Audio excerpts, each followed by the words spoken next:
경의 장면과 여러 가지 이제 그 모습들을 그리고 있습니다. 그리고 그가 이제 본문이 이제 정종문이라 하고 유통문 이렇게 얘기를 하는데, 전체 법화경을 우리가 정문, 본문 이렇게 이제 두 문으로 이루어져 있다 말씀드렸어요, 그죠?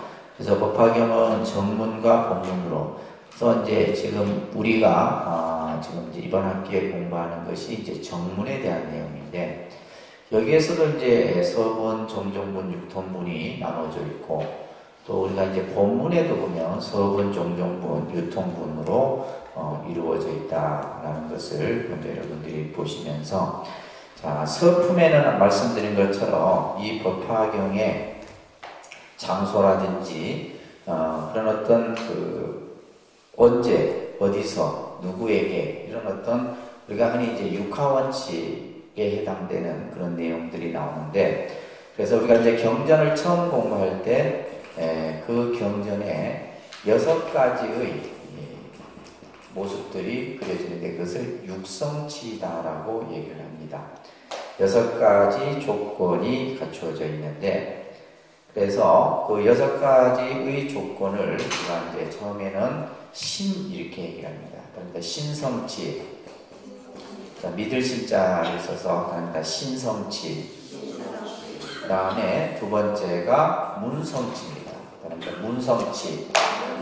들을 문자를 써서 문성치. 그 다음에 이제 시간을 얘기하는 시성치라는 거예요. 그러니까 시성치. 그 다음에 그 경전을 누가 설했냐라고 하는 주성치라는 개념이 나와요. 그러니까 주성치. 그 다음에 경전이 설해지는 장소, 그죠? 그러니까 처성치. 그 다음에 그 경전을 어떠한 대중들이 모여서 그 경전을 들었는가에 대한 중성치가 나와요. 그러니까 중성치. 그것을 이제 육성치라고 해요. 그래서 모든 경전은 이 6가지를 그죠? 이제 서문에서, 여기서 이제 서품이라 이렇게 표현하는데, 이것에 대한 내용들이 먼저 언급이 돼요. 그래서 이제 제일 중요한 것은 바로 이 신이라고 하는, 믿음이라고 하는 이 부분이 제일 먼저 언급이 되죠. 그래서 이제 우리가 이와 같이, 그죠? 나는 들었습니다. 근데 이제 지금 여기 보시게 되면, 저는 이와 같은 사실들을 보고 들었습니다. 조금 이제 현대적 문장으로 좀 풀어놓은 거예요. 보통 우리가 여시아문이라는 구절, 그죠? 경전을 공부하다 보면 금강경이 됐든 어떤 경전이 됐든 모든 경전의 첫 구절에 나오는 것이 여시아문이라는 글자예요. 그런데 여시아문, 그죠? 여시아문. 이와 같이, 그죠? 내가 들었습니다. 그래서 여기서의 나는 누구예요? 그래서 우리가 모든 경전은 아난이라고 하는 제자가 이 경전을 다 이렇게 이제 송출을 하죠. 그래서 여기서의 나는 아난 존자를 얘기합니다. 아난 존자. 그래서 나는 분명히 이와 같이 들었다. 그래서 여기서 지금 우리 법화경에서 전은이 누구예요? 아난이다. 그래서 이와 같은 사실들을 보고 들었습니다. 그래서 이와 같이 내가 들었다. 뭐가 지금 이 말 뜻에 담겨 있어요? 그죠? 믿음. 부처님의 가르침에 대한 믿음. 그리고 그 가르침을 들었다. 내가 분명히 들었다에 대한 문에 대한, 그죠? 그러면서 어느 날, 근데 이제 보통 이제 시라고 하는 것, 일시에 이렇게 나와요, 보통. 어느 때에, 몇 월, 몇 년, 몇 월, 며칠, 몇 시, 이런 게 아니라, 내가 분명히 들었는데, 어느 때, 어느 날, 지금 여기서는 어느 날 이렇게 표현해요, 그죠? 그것을 시성치라고 해요.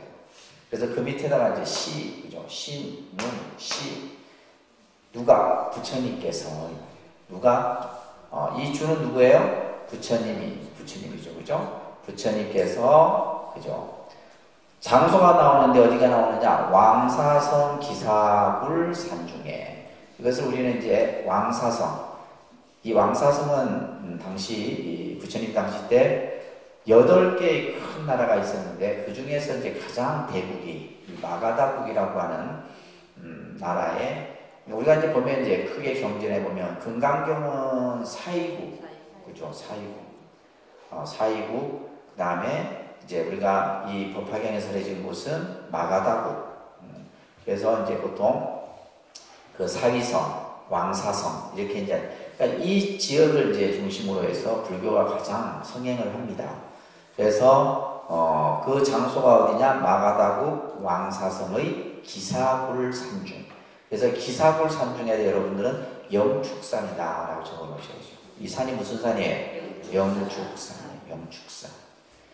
그 이제 장소가 나오죠, 그죠? 그 다음에 뭐냐면 이제 산중에 그 기사굴 산중에 계셨다. 그래서 우리가 이제 이 법화경이 설해지는 그 장면을 이름이 영산회상이라는 말을 써요. 그러니까 영산회상. 우리가 화엄경이 설해지면 화엄회상 이렇게 표현해요. 그죠?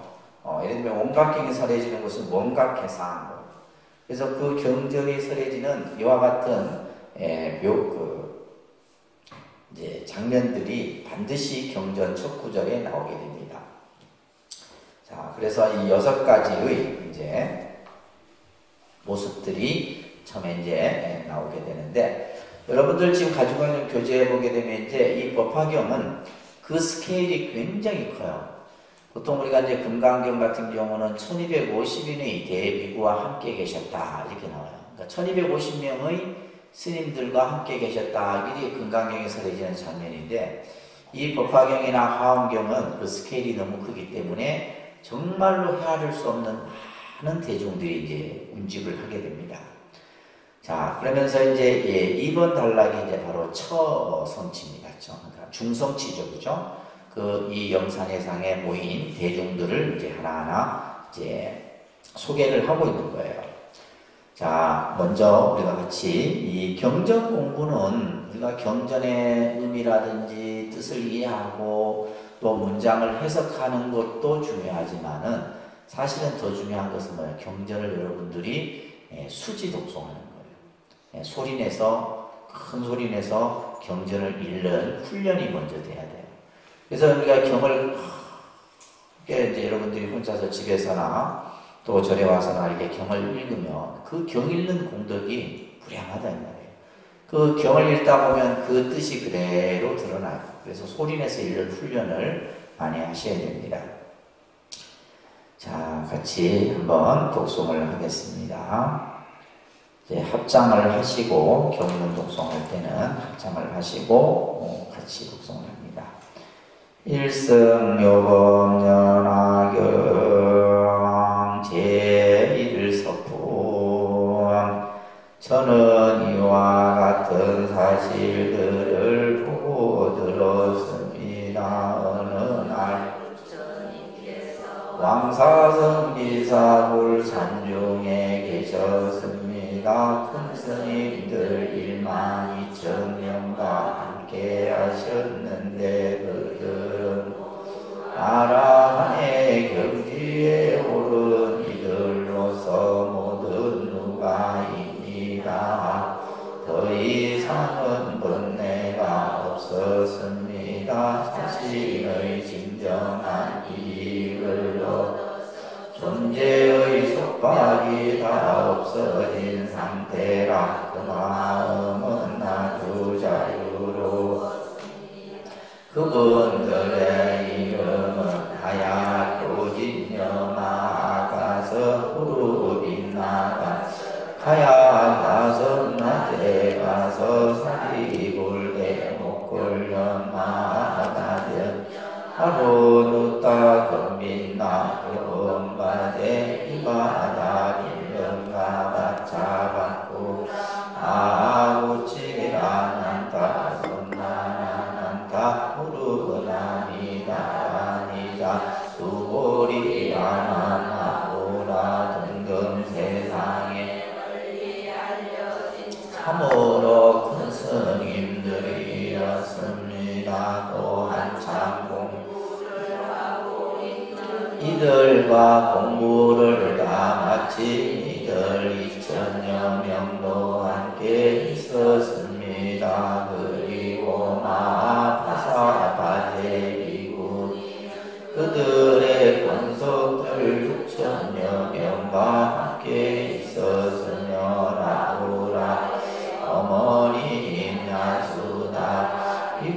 우리도 역시 그들의 권속들과 함께 있었습니다. 자, 부처님께서 왕사성 영축산 중에 계시는데 그 영축산중을 중심으로 해서 실제 이제 우리가 이 부처님 인도 성지순례를 가면 이 영축산을 가는데 가서 보면 이 법화경에서 말하는 것처럼 많은 성중들이 다 앉을 수 있는 공간은 아무리 찾아봐도 없다 이 말이에요.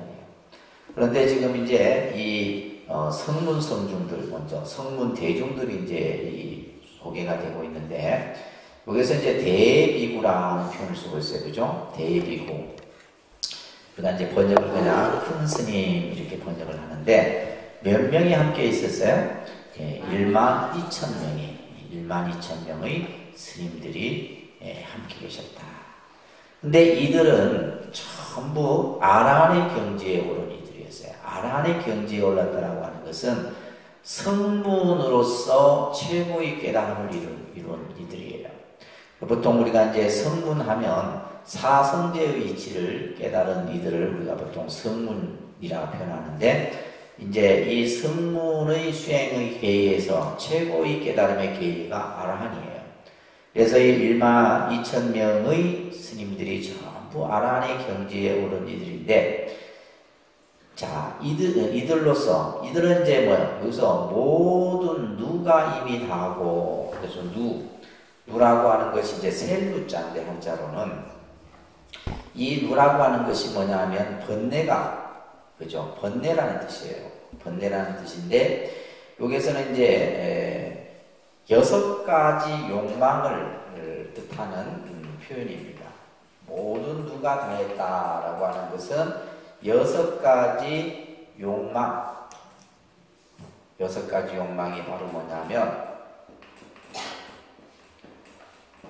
안입이 설신의로 만들어지는 그죠? 안입이 설신의로. 그래서 우리가 눈으로, 귀로, 코로, 혀로, 몸으로, 생각으로 이렇게 만들어지는 이런 것들이 이제 전부 이 육군을 통해서 이것을 육군이라고 합니다. 안입이 설신의를 뭐라 한다고요? 육군. 그래서 이 욕망이라고 하는 것은 6가지를 통해서 그것이 새어나오기 때문에 이것을 누라, 번뇌. 그로 인해서 이제 번뇌가 일어나는 거예요. 그래서 우리가 보는 것에서 번뇌가 일어나고, 듣는 것에서 번뇌가 일어나고, 그죠? 전부 이 안입이 설신의를 통해서 이제 이러한 욕망이 일어나는데 그 욕망이 다 세어져 없어졌다. 다 이제 완전히. 그래서 더 이상 번뇌가 없었습니다. 완전히 번뇌가 소멸된 그러한 아라한들이었다. 자신의 진정한 이익을 얻어서 여기서 자신의 진정한 이익을 얻더라는 말은 뭐예요? 자기 자신의 깨달음을 완성했다는 말이에요. 완성을 해서 존재의 속박이 다 없어진 상태라.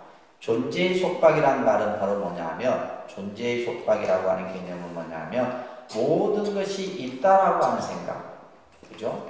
유라고 하는 모든 것이 있다라고 생각하는 그러한 그죠? 속박이 싹 없어진 상태. 그렇기 때문에 이들의 마음은 어떻다는 거예요? 아주 자유로웠다. 어디에도 얽매이지 않고 말 그대로 자유로운 아라한의 경지에 이른 이들이었다. 이들의 수가 바로 뭐예요? 12,000명의 이제 성문 대중들이었다. 그래서 그 밑에 나오는 것은 6가지 욕망이 다 없어져서, 그죠? 그것이 다 세워져서, 번뇌가 다 하고, 또 자신의 수행의 완성을 이루어서, 그죠? 있다라고 하는 유라는 존재의 그러한 속박이 없어진 마음이 아주 자유로운 이들이었다. 이러한 이들이 다 부처님의 제자였던 거죠. 그래서 이제 그 밑에 그분들의 이름들이 나오는데, 첫 번째 아야 교진녀. 이 교진녀는 이제 부처님께서 녹야군에서 처음 법을 설해서 이제 이 교진녀를 비롯한 5비구를 제도하셨죠. 그죠? 그 다음에 마하가섭, 구루빈나가섭, 가야가섭, 나제가섭. 이것은 이제 가섭 형제라고 해요. 가섭 형제. 그 중에서도 나중에 이제 이 마하가섭이 이제 부처님의 상수 제자입니다. 아주. 그 다음에 이제 사리굴, 목걸련, 다 부처님의 10대 제자들이죠. 그죠? 사리굴은 지혜제일, 목걸련은 신통제일, 가전련은 논의제일. 이런 이제 아주 그냥 부처님의, 그러니까 10대 제자라고 하는 것은 부처님의 법을 가장 잘 발들고 부처님을 대행해서 여러 가지 이제 그 부처님의 가르침을 전하는 그런 대표적인 제자들이죠. 그죠? 아르누타, 건빈나, 교본바제, 이바다, 필름가바짜, 바쿠라, 마구치라, 난타, 손나라, 난타, 이런 데 수보리, 그 다음에 아난, 라우라. 수보리나 아난이나 라우라 다 10대 제자들이에요. 그죠? 등등 세상에 널리 알려진 참으로 큰 스님들이었습니다. 이런 스님들을 12,000명들이 그 부처님이 계신 그 영축 산중에 다 모여 있었다는 거예요. 또 한창 공부를 하고 있는 이들과 공부를 다 마친 또한 2,000여 명도 함께 있었다. 12,000명과 더불어서 이제 여기서 한창 공부 중에 있는 이들, 이것을 우리는 이제 유학이라는 거예요. 유학이라는데 유학. 아직 배워야 될 게 남아있는 이들이에요. 그래서 또 공부를 다 마친 이들을 우리는 무학이라고 해야 됩니다. 무학. 그래서 우리가 유학, 무학의 개념이 설명되지는데, 여러분들 이제 금강경이나 초기 경전에 보게 되면 아직까지 이제 배움의 과정이 남아있는 이들, 보통 사다함, 그죠? 아나함, 수다원, 뭐 이런 이제 그 명칭들을 들어보셨을 거예요. 그리고 이제 마지막이 이제 이 무학이 아라함이에요. 그다음에 사다함, 아나함, 수다원, 아라함. 이제 이런 것을 이제 우리가 보통 이제 초기 불교 시대 때는 이제 성문 제자들이 수행을 통해서 한 단계 한 단계 이제 공부를 해 나가는 과정을 이제 얘기를 하고 있습니다. 그래서 유학은 이제 이런 아직까지 이제 공부가 남아있는 애들이고, 무학은 공부를 다 마친 대중들 2,000명이 함께 있었다. 그리고 이제 비구, 대비구뿐만이 아니라 비구니 대중들도 함께 있게 돼요. 여기서 누구예요? 마하파사파제. 마하파사파제는 어떤 인물입니까? 부처님을 이제 양육했던. 그래서 실제 이제 부처님이 카필라라고 하는 자기의 고향에 가게 되죠. 그래서 성도한 후에 한참이 지나서 이제 부왕의 임종 소식을 이제 부고를 받게 됩니다. 그래서 사실은 이제 부고를 받기 전에 이제 정반왕이 부처님에게 서신을 보내서 이제 자신의 임종이 얼마 남지 않음을 알리죠. 그래서 이제 부처님께서 내가 이제 내 고향으로 한번 가야 되겠다. 이래서 이제 제자들과 이 카필라에 가죠. 그래서 이제 그곳에 가서 아까 얘기하면 난타라든지 이런 이제 당시에 일고방자, 아난도 그렇고, 그 다음에 라우라, 부처님의 아들인 라우라, 이런 제자들이 그때 다 출가를 하게 돼요. 그런데 이제 이때 이제 이 부처님의 양모인, 그죠? 길렀던 마하파사파제를 비롯해서 그 다음에 부처님 라우라 어머니죠, 그죠? 야수다라. 그래서 당시 이제 그 궁안에 있던 왕비들을 비롯한 공주들이 다 출가를 하려고 해요. 그래서 부처님 당시 때 보게 되면 500명의 이제 여성이 출가를 하려고 이렇게 합니다. 근데 이제 초기에는 부처님이 허락을 하지 않으셨죠. 계속 출가를 간청해도 부처님이 여성의 출가는 안 된다. 이제 그렇게 하셨어요. 그래서 이제 나중에 이제 후대 경전을 보게 되면 왜 부처님이 여성의 출가를 반대했을까? 그죠? 이런 또 공부를 하는 이들이 있겠죠. 그죠? 그래서, 이제 아마 그랬을 거예요. 여성의 몸으로 수행의 길을 간다는 것은 그만큼 어려운 일이고, 또 이제 경전에 보면 어떤 내용이냐면, 내가 만약에 여성의 출가를 허락한다면 내 부처님의 법이 500년 빨리 쇠퇴한다, 이런 그 구절이 있어요. 그러니까 이제 우리 이제 보살님들 입장에서 봤을 땐 부처님이 뭐 남성 우월주의자인가 아닌가 이렇게 생각할 수도 있는데 그건 아니고, 그래서 여성이 출가함으로써 부처님. 그래서 나중에 이제 여성의 출가를 그 간청들했던 아난이 나중에 굉장히 곤란을 겪게 돼요. 그래서 실제 제1결집을 하는데 아난을 들어오지 못하게 합니다. 왜 그러냐면 이 아난이 하도 간청을 드려갖고 여성 출가가 이루어졌거든. 그런데 이제 이 나중에는 이제 여성의 출가를 부처님이 허락을 하죠. 그때 출가한 이들이 바로 마하파사, 파제, 야수다라 이런 이들이었는데 이제 이게 지금 보면 비구니 권속 몇 명이에요? 6,000명과 여러 또 권속들이 그 자리에 함께 있었다. 지금 이제 먼저 성문 대중을 먼저 이렇게 쫙 소개해. 지금 이 성문 대중만 해도 지금 2만 명이 넘습니다. 2만 명의 대중들이 쭉 온 집에 있는 거예요. 자, 뿐만이 아니라 이제 보살 대중까지 또 이제 이 영축산 중에 또 모입니다. 자, 같이 4번 단락 같이 한번 복경합니다.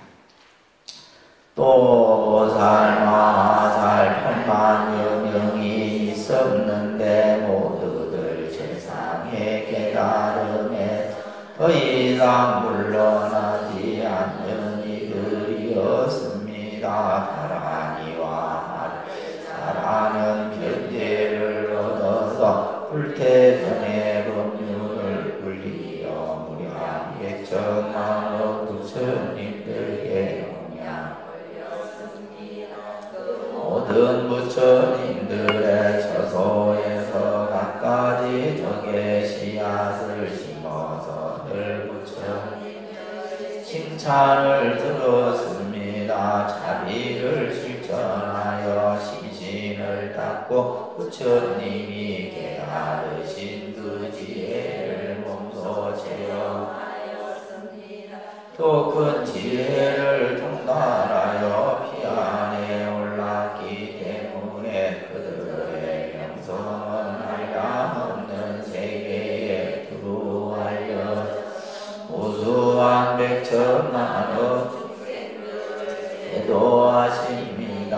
그들의 이름은 문수사리보살, 관세음보살, 득대세보살, 상정진보살, 불유식보살, 보장보살, 화광보살, 용시보살, 보월보살, 월광보살, 만월보살, 제여보살, 무량여보살, 월상계보살, 팔타바라보살, 미륵보, 보적보살, 도사보살들입니다. 이와 보살, 마살 8만여 명이 함께 계셨습니다. 보살 대중이 8만 명. 앞에 성문 대중이 2만여 명이고, 그죠? 비구, 비구니를 합해서 2만여 명. 보살이 이제 보살마살. 보통 이제 우리가 보살에다가 마하살이라는 이제 이 마하살의 뜻은 뭐냐 하면 이제 큰 보살 이런 뜻이에요. 대사라는 뜻을 가지고 있는데 그래서 보살마살. 그러니까 보살이라는 그 이름에다가 그냥 우리가 흔히 말하는 대보살. 그러니까 스님도 그냥 스님 하면 되는데 뭐예요? 큰 스님이라 하잖아요. 그죠? 그래서 그런 뭐 뜻이에요. 뭐 그게 뜻이 크게 있는 건 아니고 보살 중에서도 보살도 여러 보살들이 있는데 그죠? 그 깨달음의 완성을 이루는 보살들이에요. 그 보살들을 보살마살 이렇게 표현하는 겁니다. 아시겠죠? 자, 이들 모두는 뭐요? 이들 모두는 어떻겠다? 최상의 깨달음에서 물러나지 않는 일이었다. 안욕다나 삼맥삼보리를 완성한 이들이었다. 그래서 우리가 이제 흔히 이 관세음 보살이나 문수 보살이나 이런 보살들은 이미 성불한 보살이에요. 성불이 확정된 보살입니다. 그런데 왜 부처가 안 되고 보살의 경계에 머물러 있느냐? 이 보살들은 이제 뭐요? 부처님의 대행자로서 중생을 제도하고 교화하고 이런 어떤 모습을 보이는 이들이 바로 보살들이에요.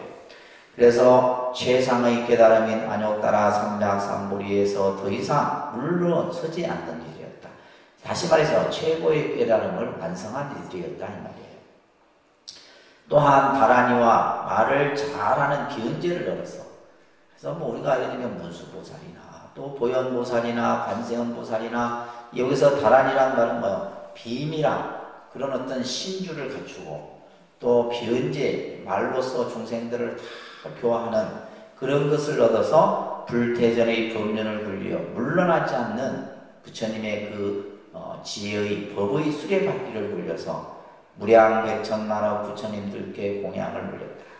그래서 보살들이 제일 잘하는 게 뭐냐? 부처님께 공양을 올리는 거예요. 그래서 여기서 이제 뭐 한 부처님, 두 부처님이 아니라 백천만억 부처님이다. 이게 백천만억이라고 하는 것은 뭐예요? 수많은 부처님에게, 한량없는 부처님에게 그러한 공양을 올렸다. 뿐만이 아니라 그 모든 부처님들의 처소에서 여기서 각가지 뭐예요? 덕의 씨앗을 심어서, 그것의 덕이라고 하는 것은 공덕의 씨앗이에요. 공덕.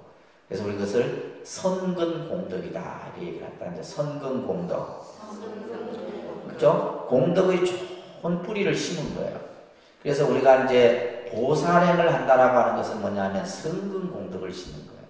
여러분들이 절에 와서 기도하고 연불하고 하는 모든 것들이 뭐냐면 선근공덕을 심는 일이에요. 그래서 보살은 늘 이러한 덕의, 그죠? 가지가지 덕의 씨앗을 심어서 누구로부터 늘 칭찬을 받는다는 거예요? 부처님으로부터.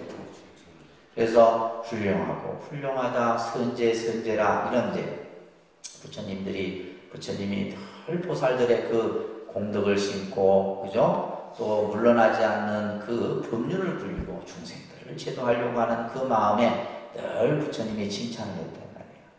그렇기 때문에 이 보살들은 뭐냐? 자비를 실천해요. 그래서 보살들이 마음속에 있는 그 근본 마음은 자비심입니다. 무슨 마음이요? 자비심이에요. 그래서 우리가 관세로 보살이든 지장보살이든 보현보살이든 모든 보살들이 가지고 있는 마음은 자비심이에요. 자비심. 이 자비심이 우리가 가장 가져야 될 마음입니다. 그래서 자비를 실천하기 위해서 몸과 마음을 닦고 부처님이 깨달으신 그 지혜, 그죠? 이것을 몸소 체험했다. 그러니까 부처님의 그 가르침을 그대로 실천하고 닦고 배우고 하는 이들이 바로 누구냐? 보살들이었다. 이런 말이에요. 또한 큰 지혜를 통달해서, 이 큰 지혜가 바로 반야지혜죠. 반야지혜. 그 지혜를 통달하여 피안에 올랐기 때문에, 피안은 뭐예요? 해탈, 깨달음의 경계에 올랐기 때문에 그들의 명성은 한량없는 세계에 두루 알려져서 무수한 백천만억 중생들을 제도하십니다. 한량없는 중생들을 제도하는 일이 바로 보살이다, 이런 얘기예요. 그래서 이 법화경은 초기 대승경전이라고 얘기했죠, 그죠? 우리가 경전을 구분을 할 때 법화경은 초기 대승경전이에요. 초기 대승경전이라고 하는 것은 실제 우리가 대표적인 경전이 반야경, 법화경 이런 경전들을 우리가 듣는데, 특히 이제 이 대승불교가 들어서면서 이 대승불교를 실천하는 대승의 가르침을 닦는 이들을 우리는 이 대승불교가 드러나면서 이 보살이라는 개념이 만들어진 거예요. 그래서 부처님을, 그죠? 부처님의 대행자로서의 역할을 하는 이들이에요. 그래서 대승불교가 시대가 되면서 새로운 어떤 메시아적인 그런 인물이 바로 보살이에요. 그래서 중생들 속에서 중생들을 제도하고 보살행을 닦고 지혜를 완성하고, 그래서 그 지혜가 우리가 이제 반야경 같으면 반야지혜라고 그러고, 그죠? 또 보살이 하는 행을 뭐라 그래요? 바라밀행이라. 바라밀행. 이런 것들이 전부 다 연결되어져서 설명이 되어지는 겁니다. 그래서 보살들은 한량없는 중생들을 제도하는데 그 보살들의 이름들이 쭉 나와요. 우리가 이제 예를 들면 이 불보살이 명호만 읽어도 그 공덕이 한량이었거든요. 그래서 이제 이 법화경 같은 경우는 이런 이제 스님들의 명호, 또 보살의 명호, 여러 명호들이 등장을 하죠. 문殊, 사리보살, 관세음보살, 득대세보살, 상정증보살, 그죠? 보장보살, 야광보살, 불효식보살, 용시보살. 보살은 이루 헤아릴 수 없이 많아요. 수많은 보살들. 그래서 보살들이 8만 명이나 있단 말이에요. 8만 명. 그 중에 이제 대표적인 몇 분의 보살들만 미륵보살, 보적보살, 도사보살 이러한 보살들이 8만 명이 함께 계셨다.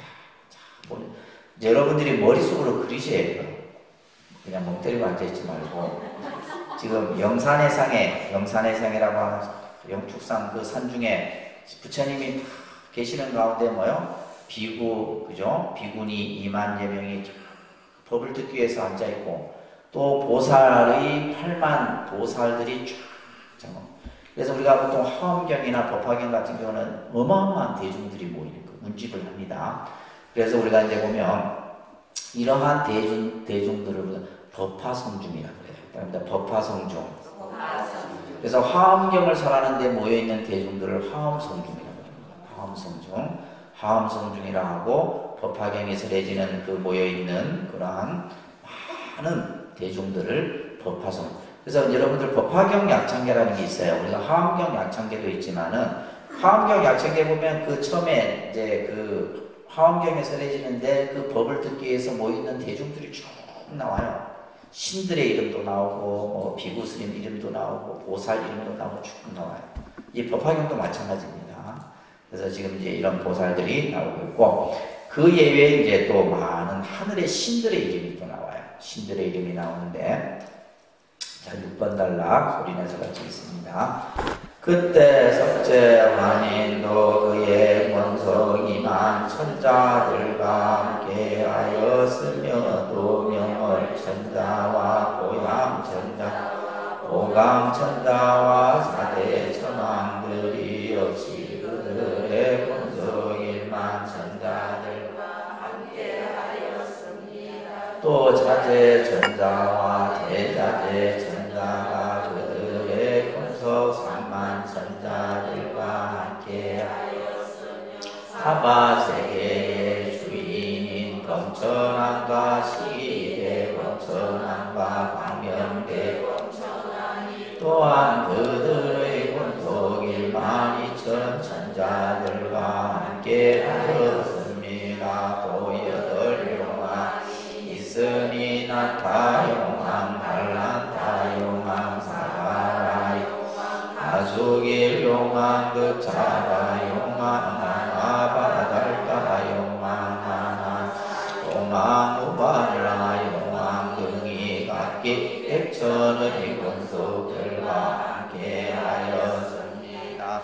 오늘 김나라 왕이 있으니 멋진 나라 왕 로벗긴 나라 왕 세벗긴 나라 왕 지벗긴 나라 왕 등이 각기 백천의 권속들과 함께 하였습니다. 또 내건달과 왕이 있으니 악건달과 왕 가건건달과 왕 미건달과 왕 미건건달과 왕이 각기 백천의 권속들과 함께 하였습니다. 또 내아수라 왕이 있으니 아시아수라 왕 도라분타아수라 왕 이마질다라아수라 왕 나후아수라 왕이 각기 백천의 권속들과 함께 하였습니다.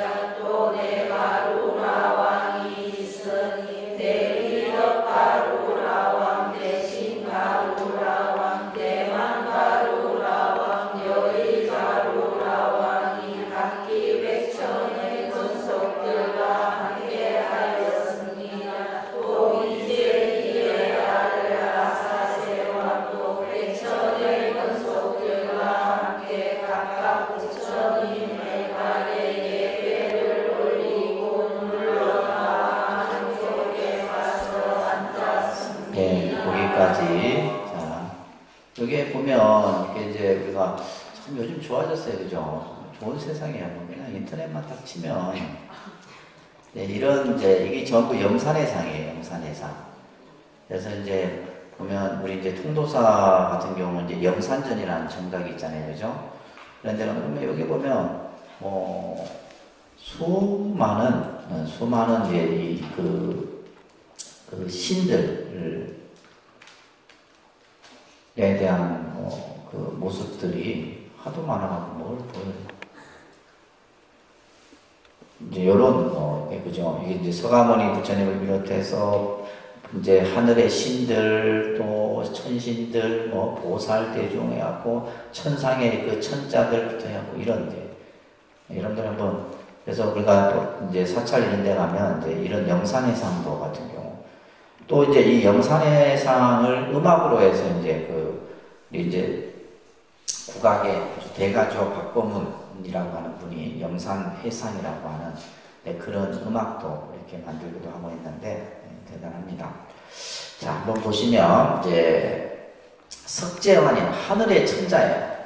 그래서 석재환인을 비롯한 권속이만 천자, 또 명월천자, 이 천자들은 이제 하늘의 주인들이죠. 하늘의 주인들, 하늘신입니다. 하늘신들, 보광천자, 4대 천왕들, 4대 천왕 우리가 이제 예를 들면 뭐 동서남북의 정목, 천왕, 증장, 천왕, 그죠? 이런 이제 4대 천왕들이 전부 또 함께하고 있었고, 그 천왕들 권속 1만 천자들과 또 함께 있었고, 또 자재천, 자재천자는 자재천이라는 하늘의 신이죠. 하늘의 그 천자입니다. 대자재천, 또 권속 3만 천자들과 함께 있고, 이게 우리가 흔히 이 불교 경전을 보면요.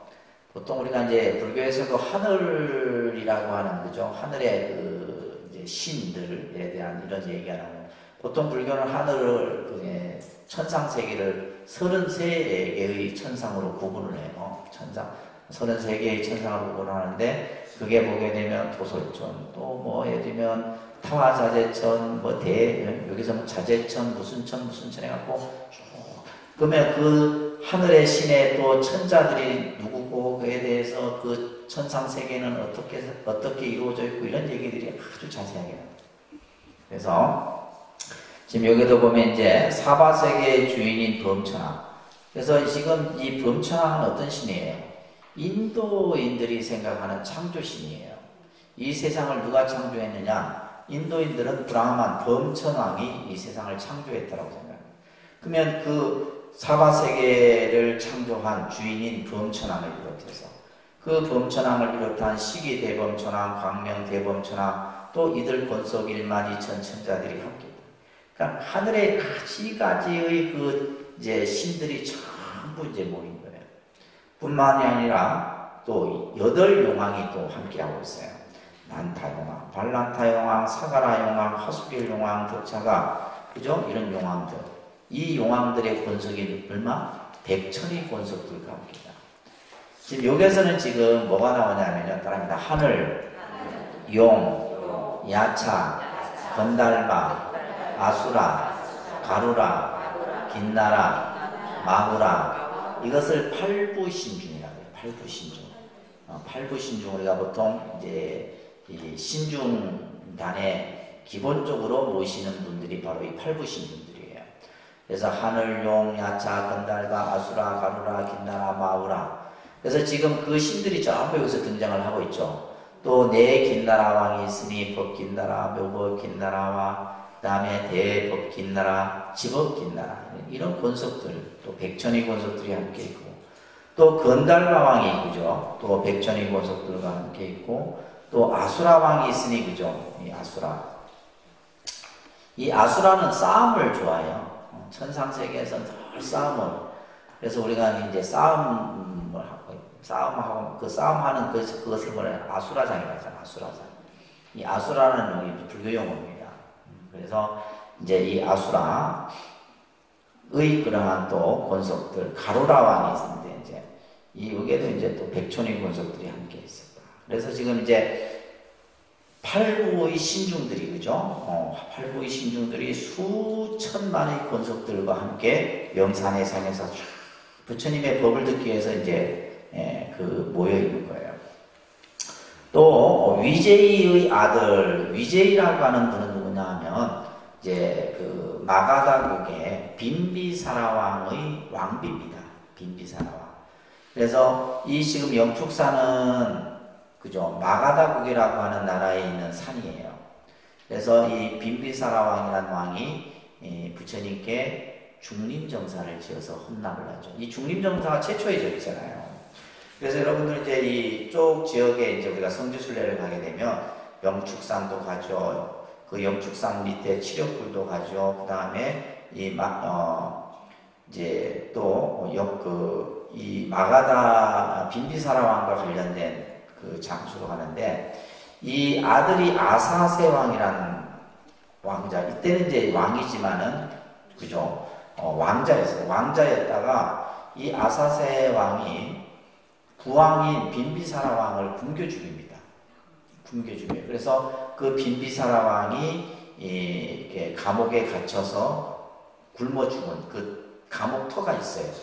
지금도 코스에 돼 있더라고 보니까 빈비사라 왕 터가 있어요.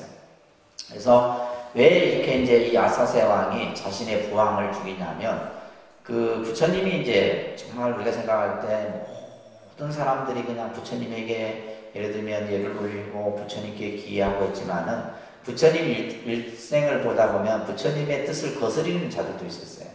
그 중에 대표적인 인물이 바로 대바다타예요. 대바다타. 들어보셨어요? 대바다타. 대바다타는 부처님의 사촌 동생인데, 부처님하고 나이가 비슷해. 그러니까 부처님한테 늘 어떤 시기 질투가 있었던 거예요. 그래갖고 이제 부처님은 모든 사람이 떠받들고 하는데, 그래서 이제 내가 저 서가모니 부처를 죽여서 내가 부처가 되겠다는 이런 그러니까 아주 욕망이 컸던 거죠. 그래서 이제 그것을 이루기 위해서 누굴 꾀냐면 이 아사세 왕자를 꾀요. 그래서 너는 부왕을 죽이고 나는 부처를 죽이고, 부처님을 이제 죽이려 했던 이제 인물이 바로 대바다타거든요. 근데 그것을 이제 결국은 나중에 이제 부처님이 이들을 다 또 제도 교화합니다.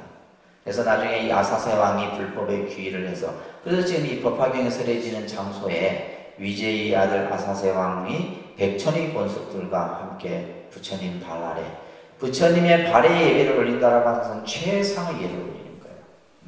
이제 이건 인도의 예법입니다. 그래서 이제 이 법화경을 보다 보면 인도의 그런 풍습, 관습 이런 것들이 이제 곳곳에 표현되고 있어요. 그래서 부처님 발에 예배를 올리고 물러나와 한쪽에 가서 앉았다. 그래서 지금 이 자리에는 보세요. 성문 대중인 대비구와 비구니와 그죠? 보살 대중, 또 하늘의 신들을 비롯한 수많은 천신들, 그리고 인간 세상에 그 아사세 왕을 비롯한 수많은 사바세계의 중생들이 이 영산회상에 다 모여서 이제 이 법화경의 장면이 쫙 그려지는 거예요. 자, 여기까지가 이제 뭘 한 거예요? 중성치를 한 거예요. 중성치. 그래서 이와 같이 나는 들었습니다. 그죠? 어느 날 부처님께서 기사굴산 중에 계셨다. 그때 이제 모인 대중들을 이렇게 쭉 설했던 거예요. 자, 15페이지 보면 자, 또 중요한 장면이 나와요. 이 법회의 상서. 우리가 상서롭다 이런 말 하잖아요. 상서. 이거는 뭐냐면 불가사의한 현상을 우리가 표현할 때 상서로운 기운이다. 이렇게 상서라는 말을 쓰는데, 그래서 이 법화경에는 좀 이제 우리가 이 법화경을 좀 제대로 보려면 요 지금 6 장면의 상서로운 모습이 나와요. 6 장면이 나오게 되는데, 그것을 법화육서라고 합니다. 그러니까 법화육서. 6가지의 이제 그죠? 상서로운 모습이 나와요. 그래서 먼저 써드리면 설법서가 나와요. 설법서.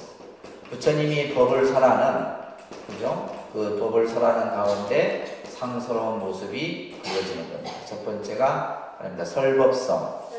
그러니까 한글로 써도 됩니다. 네, 두 번째는 입정서가 나와요. 입정서. 입정서라고 하는 장면이 그려져요. 입정서. 세 번째는 오하서예요. 오하서. 하늘에서 막 꽃비가 그냥, 그죠? 꽃비가 막 그냥 쭉 휘날리면서 내리는 그 장면이 나와요. 그래서 오하서라고 해요. 네 번째는 이제 막 천지가 6가지로 진동해. 지동서예요. 지동서. 땅이 막 움직이는 거예요. 지진이 난 것처럼. 그것을 지동서라고 해요. 그 다음에 5번째는 뭐냐면 중의서. 이제 그 모인 대중들이 다 아주 막 그냥 기뻐하는 거예요. 기뻐하는 이 중희서, 그 다음에 이제 이 서가모니 부처님의 미간 백호로부터 방광, 광명의 빛이 쫙 나와요. 이것을 방광서라고 해요. 방광서. 쓰다가 다 포기하셨죠? 자, 따라합니다. 설법서, 그 다음에 입정서, 우화서, 지동서, 중희서, 방광서.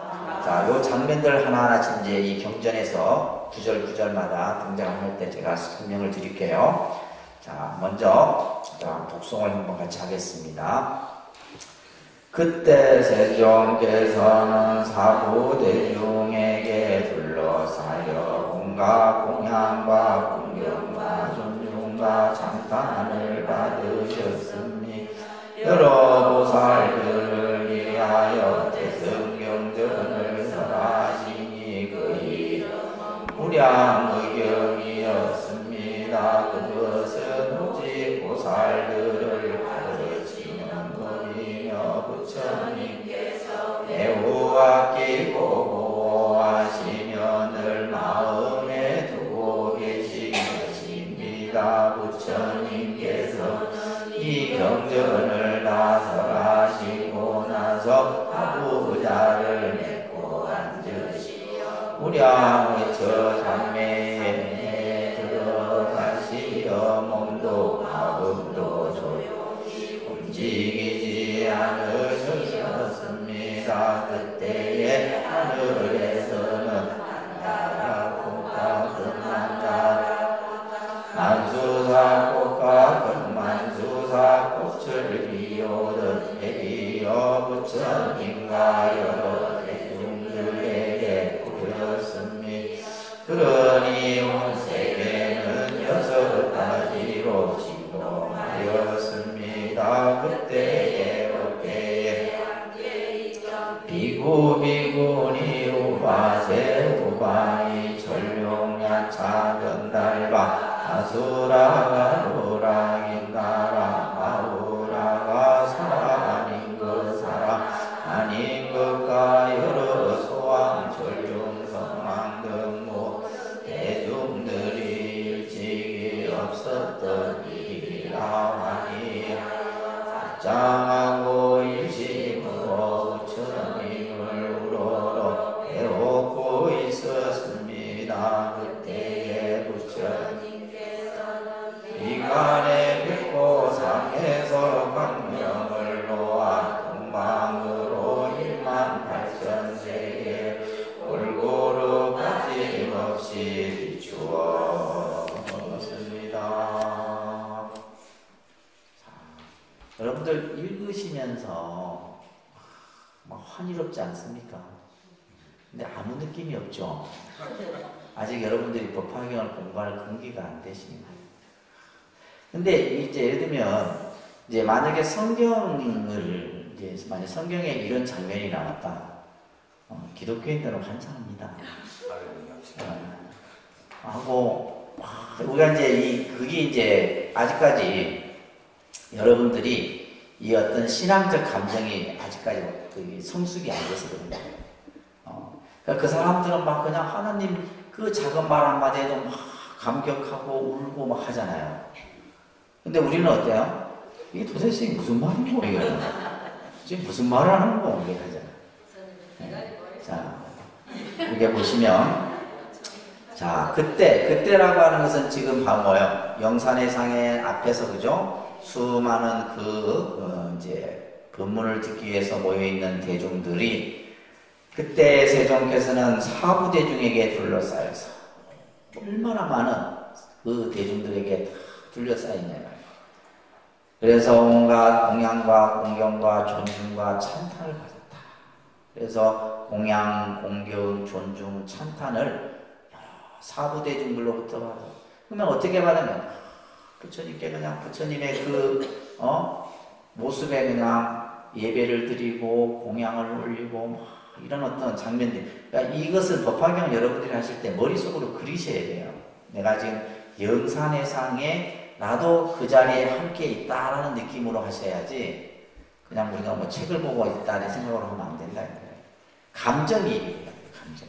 아셨어요? 네. 내가 지금 그 법화경 그 영축산 중에 지금 이 장면이 내가 머릿속에서 그려지면서 수많은 대중들이 부처님께 공경, 공양, 존중, 참탄을 하고 있는 여러 보살들을 위하여 부처님께서 대승경전을 설하니 그 이름이 무량경이라는 경을 설하고 있다. 이게 바로 뭐예요? 첫 번째 경전을 설한다 해서 설법서예요. 갑자기 이제 부처님께서 이 무량경이라는 경전을 쭉 설하더라 이 말이에요. 근데 이 경전은 어떤 거예요? 이 경전의 내용은 오로지 보살들을 가르치는 법이고 부처님께서 매우 아끼고 보호하시며 늘 가슴에 두고 있었던 그런 말씀이었다. 이것을 다 설하니까 부처님께서는 이 경전을 다 설하시고 나서는 이제 무량경이라는 경을 설하시고 나서는 뭐요? 가부자를 맺고 앉으시오. 그것을 이제 입정사라고 해요. 입정사. 그죠? 우리 아까 입정사 했죠? 가부자를 맺고 삼매에 들어가는데 이 삼매가 중요한 용어입니다. 무량의처 삼매. 다릅니다. 무량의처 삼매. 보통 우리가 이제 화엄경은 해인 삼매 뭐 이런 이제 화엄경도 삼매 부처님이 늘 삼매에 들어갑니다. 선정 삼매에 들어가는데 지금 이제 이 법화경에서는 무량의처 삼매에 들어가셔서 몸도 마음도 조용히 움직이지 않으셨다. 선정의 깊은 삼매 속에 들어가셨다는 얘기예요. 무량경을 설하시고 나서 가부자를 탁 들고 앉으셔서 그 삼매의 깊은 가운데 드셨다. 그때 이 선정 삼매에 들었을 때 그때 하늘에서 뭐요? 가지가지 꽃비가 내려. 가지가지 꽃비가 내리는데 여기서 지금 이것을 천우사화라 그래요. 천우사화. 나타납니다. 천우사화. 하늘에서 꽃비가 내리는데, 그죠? 그래서 하늘 천자에다가 그 비오듯 천우, 네 가지 꽃, 그죠? 꽃이 나와요. 사화, 네 가지 꽃 이름이 나오잖아요. 이게 뭐요? 만다라 꽃과 큰 만다라 꽃과 만수사 꽃과 큰 만수사 꽃. 이것을 천우사화라고 해요. 말합니다. 천우사화. 자, 이것이 이제 우리가 앞에서 봤던 우화서예요. 우화서. 부처님이 선정 삼매에 들어있자 그때 뭐야? 하늘에서 막 꽃비가 쫙. 네. 이런 모습이 바로 뭐야? 상스러운 거예요. 상스러운 모습. 그 꽃을 비오듯 내리어 부처님과 여러 대중에게 뿌렸다. 그래서 이제 이런 그 꽃을 뿌리는 행위, 이런 것들이 보면 우리가 어떤 의식을 할 때나 이럴 때 많이 합니다. 그래서 이렇게 이제 꽃을 뿌리는 이런 그 의식들이 간혹 있어요. 뭐 여러 법회 가운데서 그런 것들이 나타납니다. 특히 이제 자비 도량 참법 같은 데 보면 꽃을 뿌리고 하는 장면들이. 자, 그럴 때 온 세계가 뭐예요? 6가지로 진동하였다. 아까 지동설이죠. 6가지죠. 막 땅이 막 그냥 6가지의 모습으로 막 진동을 한 거예요. 그래서 이것을 뭐예요? 지동설화라고 합니다. 아셨죠? 그래서 선정에 들자 하늘에서 꽃비가 4가지 꽃의 그 모습이 비오듯이 내리면서 천지가 땅이 6가지로 진동했다. 그때 이제 법회에 있던 비구, 비구니, 우바세, 우바이 사부대중이죠. 그죠? 철룡, 야차, 건달바, 수라, 가루라, 그죠? 긴나라, 마후라, 8부 신중이죠. 사람인 것, 사람 아닌 또 여러 작은 왕들, 전룡, 또 왕 등을 비롯한 모든 대중들이 이것은 일찍이 없었던 일이 아니라 시유한 일이고 시유한. 이것은 예전에 없었던 일이다 이 말이에요. 이것은 부처님이 한 번도 이런 모습을 우리에게 보여준 적이 없었다. 그래서 뭐 했다는 거예요? 환희합장하고. 이거 환희합장. 환희합장. 그러니까 이 지금 부처님이 경전을 설하시고 선정에 들어서 무량어처의 삼매에 들자 하늘에서 꽃비가 내리고 6가지의 진동이 일어나고 그죠? 이 모습은 예전에는 없었던 모습이다. 그래서 우리가 아까 뭐예요? 5번째가 중희서예요. 중희서. 그 모여있던 대중들이 다 환희하고 기뻐했다. 아시겠죠? 환희하여 합장하고 열심으로 모두가 한 마음으로 모여 부처님을 우러러 뵙고 있었다. 장면이 머릿속에 그려집니까? 이게 그려져야지 재밌어지는 거예요. 장면이 머릿속에서 내가 그릴 수 있잖아요, 충분히. 자, 그때 부처님께서는 미간의 백호상, 미간 백호상은 이게 부처님의 가운데 미간에 있는 그 백호에서 광명이 쫙, 광명. 이게 이제 바로 뭐예요? 방광서입니다. 6번째. 방광서. 근데 이제 이런 어떤 그 경전마다, 특히 화엄경은 이런 그 묘사들이 더 스펙타클합니다. 굉장해요. 근데 이제 사람들은 그것을 믿지 않죠. 믿지 않는다. 여러분들도 지금 무슨 뭐 광명이 났고 뭐 하늘이 진동을 하고 뭐 이러니까 무슨 생뚱맞는 소리 하는 것처럼요. 근데 이제 우리가 이게 경전상에서 이러한 장면에 우리는 뭐 해야 돼요? 믿음으로써 그 세계에 들어가야 되는 거예요. 자, 그래서 이 광명이 동방으로, 동쪽으로 그 빛이 18,000세계를 다 빠짐없이 비추고 있었다. 광명의 빛이 쫙 비추고 있었는데, 자, 그 빛이 이제 막 저 지옥부터 저 천상까지 전부 이제 비추고 있는 내용이 그 밑에 나옵니다. 자, 13번 단락 같이 읽습니다. 그 빛이 아래로는 아비지옥까지 비치고 위로는 아라니타 천까지 비치었습니다. 그리고 이 세계에서 그 모든 세계의 육도 중생들을 모두 볼 수 있었습니다. 그 세계에 부처님이 계시는 것을 볼 수도 있고 부처님이 설하시는 경전의 말씀도 다 들을 수 있었습니다. 뿐만 아니라 그곳에 여러 미군이와 우바세 우바이들이 주행하고 도를 얻는 일까지 볼 수 있었습니다. 그리고 여러 보살 마살들이 각가지 인연과 각가지 믿고 이해하는 일과 각가지 모습으로 보살도를 행하는 것도 볼 수 있었습니다. 또 여러 부처님께서 열반에 들고 열반에 드신 후에 부처님의 사리로서 칠보탑을 세우는 것도 볼 수 있었습니다. 불교 경전에서 이 광명이라고 하는 이 주는 의미는 굉장히 큽니다. 우리가 광명이라는 것은 그냥 단순히 밝은 빛, 또 그것을 상징화해서 지혜를 상징한다 이렇게 볼 수 있는데, 특히 이제 화엄경 같은 경우는 그 설법이 광명 속에서 설법이 설해져요. 빛에서 그 설법이 설해집니다. 그러니까 빛이 쫙 비추는 가운데 그 빛에서 보살이 등장해요. 보살이 등장해서 그 보살이 법을 설하는 거예요. 그래서 화엄경은 부처님이 법을 설하는 게 아니라 대부분 보살들이 등장을 해서 법을 설합니다.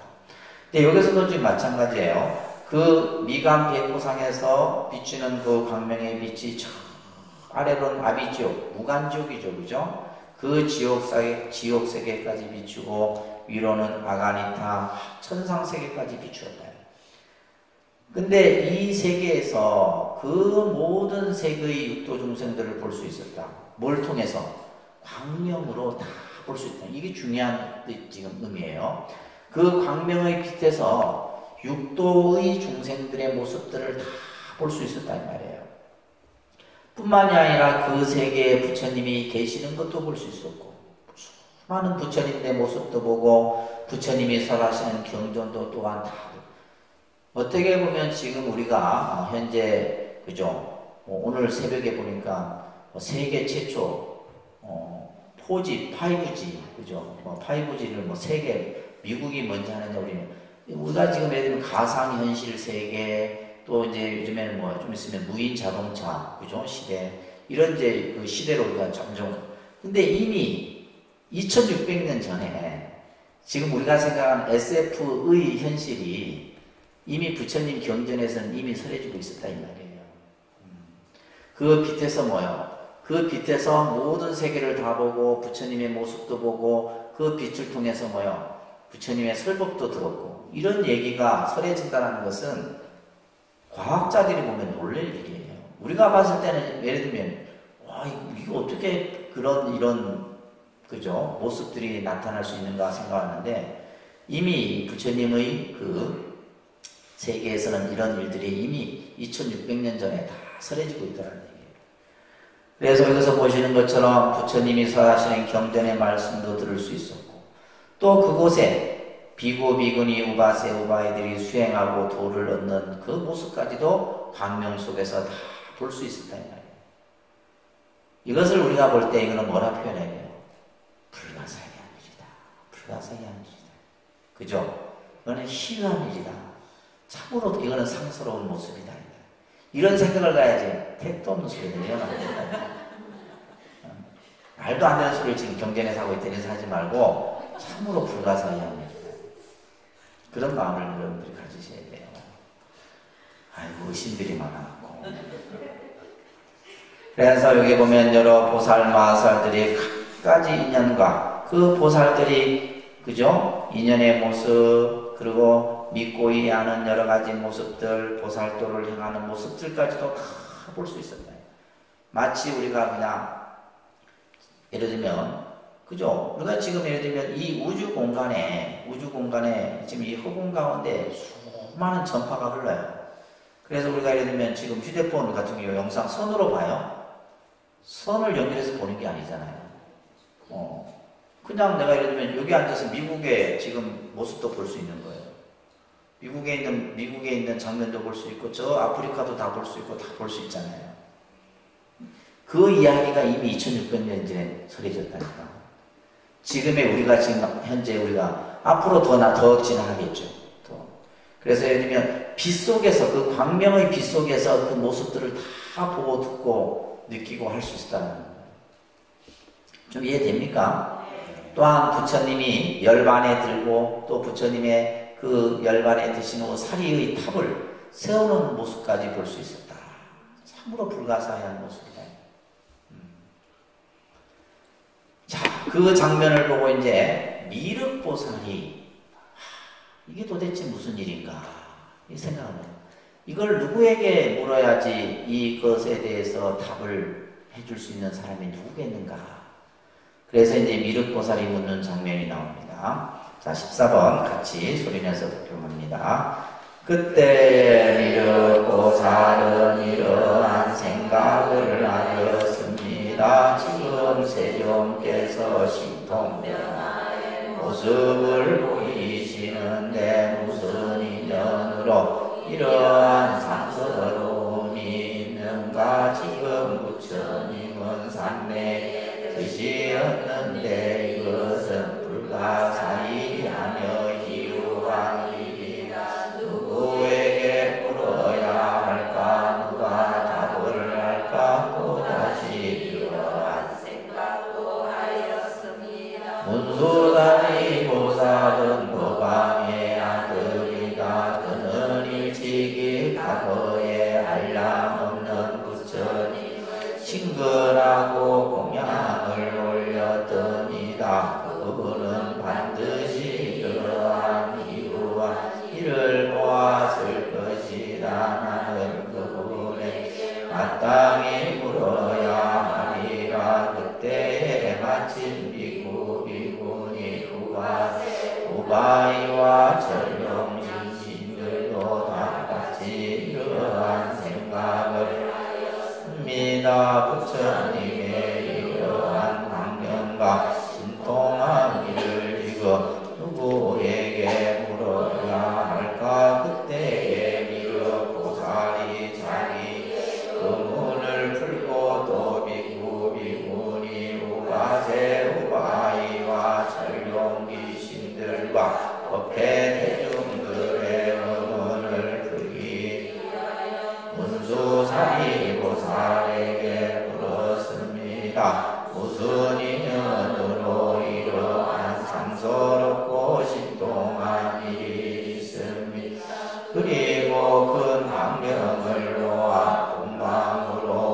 2만 8천 국토를 비추어서 그 세계의 장엄을 모두 보게 하십니까?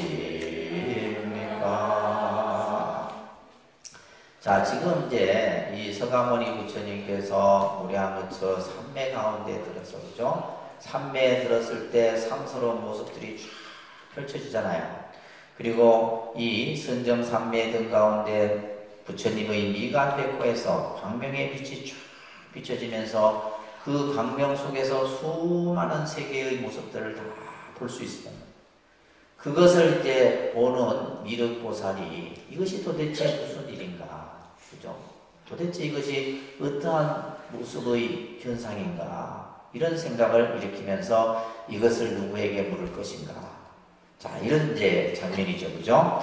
자, 신통 변화의 모습, 신통. 지금 세종께서 신통 변화의 모습을 보이시는데, 우리가 이제 보통 이 종교라고 하는 것이 우리가 예를 들면 과학적으로나 논리적으로나 이론적으로 만 표현할 수 없는 세계가 있어요. 이게 바로 뭐냐면 신통 변화의 세계예요. 그래서 우리가 예수도 보면, 성경에 보면 이적을 보이고 기적을 보이고 이런 일들을 이제 성경에도 많이 나옵니다. 그러면 이제 사람들은 그거에 대해서 그걸 보면 이제 막 그냥, 그죠? 그런 어떤 이적을 보이거나 기적을 보였을 때 사람들은 뭐요? 그게 간다. 그러니까 여러분들도 제일 약하게 뭐요? 누가 신통만 보이면 그냥 여러분들은 그 사람이 그냥 뭐 대단한 사람처럼. 그러니까 이제 지금 이러한 신통 변화의 모습을 보이는데, 이것이 무슨 인연으로 이런 어떤 상스러운 모습이 만들어진 건가? 분명히 무슨 이유가 있을 텐데, 그죠? 그래서 미륵보살은 왜 부처님이 이 광명에서 이러한 여러 가지의 모습들을 보이는가? 이것을 이제 우리가 보통 서상장엄이라고 합니다. 따라합니다. 서상장엄. 장엄이라는 것은 꾸미는 거죠, 그죠? 꾸미는 것을 장엄이라고 해요. 그래서 상스러운 모습으로 그러니까 이 법화경의 가르침을 설하기 전에 이미 이제 이 서상장엄의 모습이 쫙 펼쳐지는 거예요. 서상장엄의 모습이 펼쳐지는데, 자, 지금 부처님은 삼매 드셨다 이 말이에요.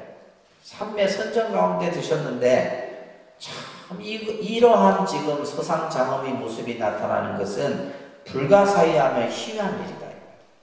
아까 제가 이런 표현 썼잖아요, 그죠? 불가사의하고 참으로 희귀한 일이다.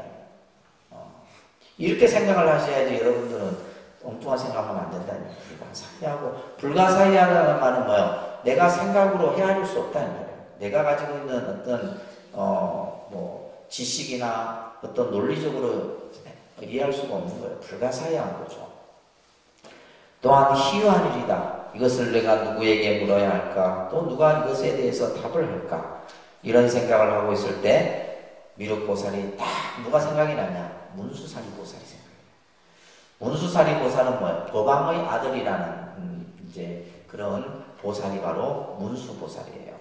그래서 이제 우리가 하엄경도 보면 문수와 보현이 중심이 돼요. 문수, 보현.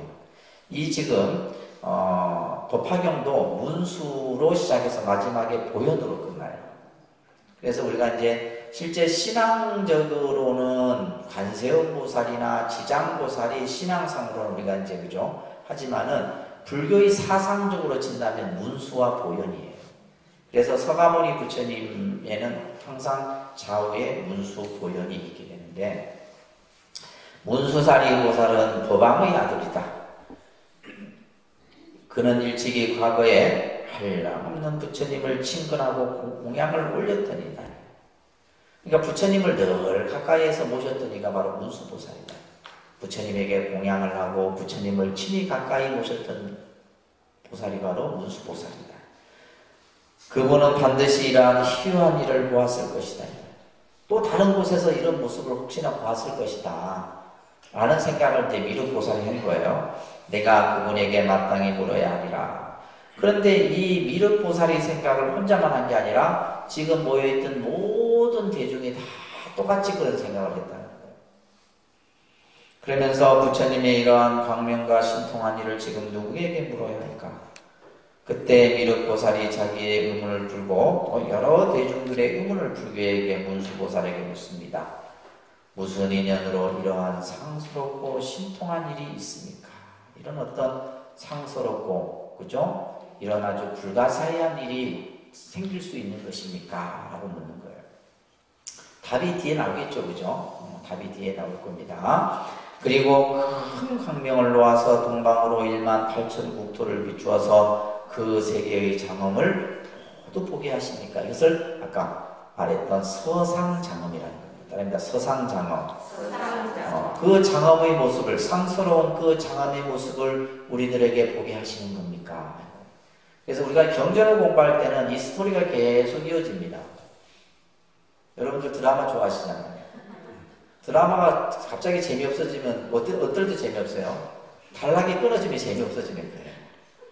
그 단락을 계속 이어가서 그래 지난 회 때는 그래 이제 중요한 것은 마지막 장면이 중요하죠. 그래서 드라마가 보통 이제 예고편을 할 때 딱 궁금한 그 순간에 딱 끊긴다는 말이에요. 그렇죠? 독학도 마찬가지예요. 요새 딱 끊을 거예요. 딱 끊고 다음 주에 이어서 하도록 하겠습니다.